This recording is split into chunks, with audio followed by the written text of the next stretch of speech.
canım dostlar ey, maral gözlerim, ey gözlerim.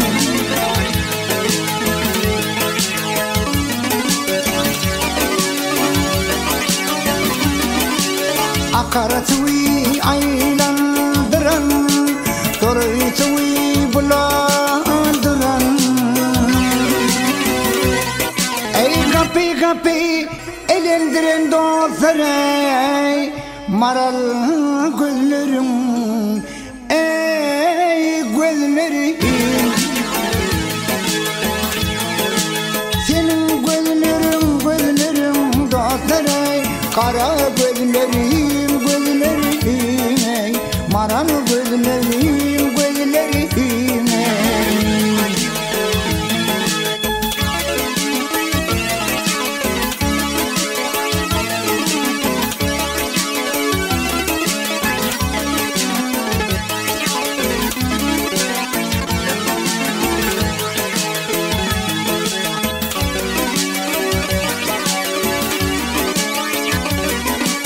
Parmağın kamışa yeminler, tırnağın kıymışa yominler. Ey otursun torguşa minler dostlar ey, maral gözlerim, ey gözlerim.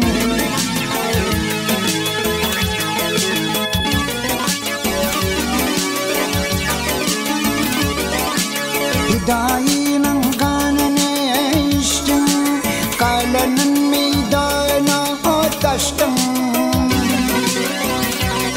Ey bu canımdan paran geçti dostlar ey, maral gözlerim, ey gözlerim.